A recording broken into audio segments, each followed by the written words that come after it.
Hello everyone, my name is Rimpe Samria and welcome to my channel. Today we are going to understand the question answers of story Who Did Patrick's Homework? So without any delay, let's start. So our first question says, what did the teachers tell Patrick? Did they tell the truth?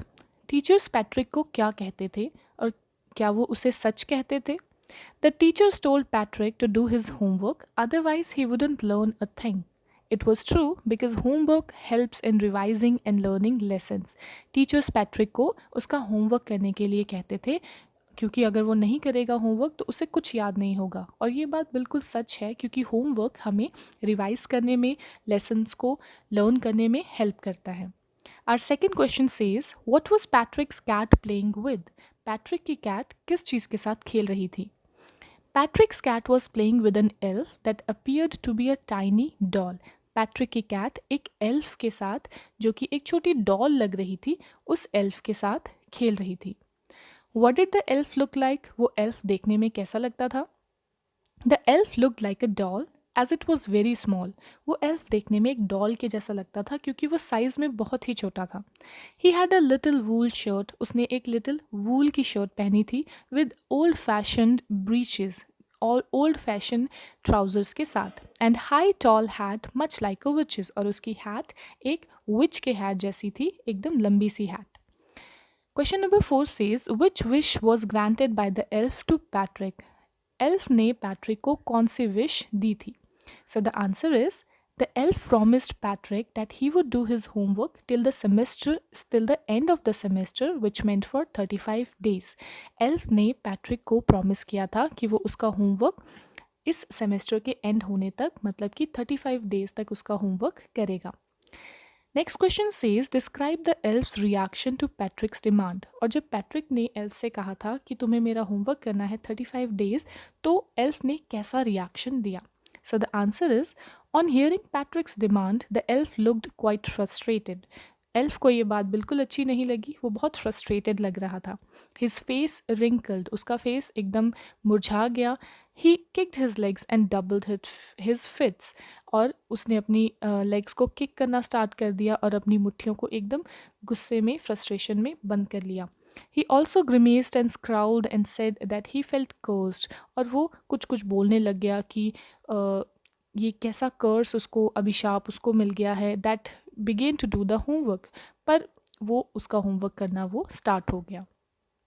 Our next question says, why did this elf send Patrick to the library? जो elf है वो Patrick को library में क्यों भेजता है? So the answer is, the elf sent Patrick to the library to bring more and more books. Elf Patrick को library में भेज रहा था सो दैट वो वहाँ से ज़्यादा और ज़्यादा बुक्स लेकर आए. Last question says what did Patrick do to become a model kid.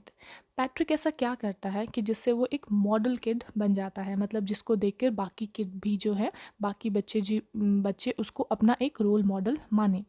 So the answer is Patrick completed all his homework and got all A's. Patrick ने अपना सारा होमवर्क कंप्लीट किया और उसे सब सब्जेक्ट्स में ए ग्रेड मिला.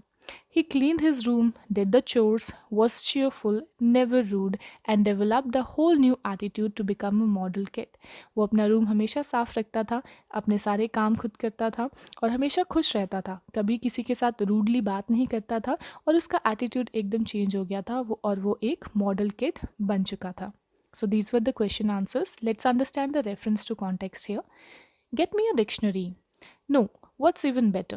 Look up the word and sound it out by each letter. Now, ये जो लाइन है, who said these lines and to whom? ये लाइन किसने किसको कही है? The elf said these lines to Patrick. ये लाइन elf ने Patrick को कही है.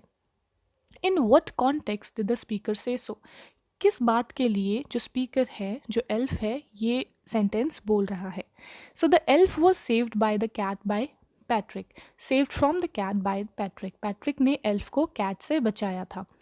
In lieu of this help, the elf granted Patrick a wish who demanded the elf to do his homework. और इसके बदले में एल्फ ने पैट्रिक को एक विश दी थी ग्रांट की थी और पैट्रिक ने कहा था कि मैं तुमसे अपना एक सेमेस्टर का होमवर्क कराऊंगा. The elf had no other choice but to take Patrick's help. और एल्फ के पास उस टाइम कोई चॉइस नहीं थी और उसने पैट्रिक की हेल्प ली और उसका होमवर्क करना उसने शुरू कर दिया. And he asked Patrick to bring a dictionary and also look up the word meanings. और उसने पैट्रिक को कहा कि डिक्शनरी लेकर आओ और उस डिक्शनरी में से वर्ड्स के मीनिंग मुझे बताओ. C question says what will the listener learn to do when he will look up the dictionary. और जो लिसनर है मतलब पैट्रिक, वो डिक्शनरी में से क्या सीखेगा. So the Patrick will learn to use the dictionary and look up meanings of difficult words. तो जितने भी डिफिकल्ट वर्ड्स हैं वो उनके मीनिंग्स को वहाँ से सीखेगा.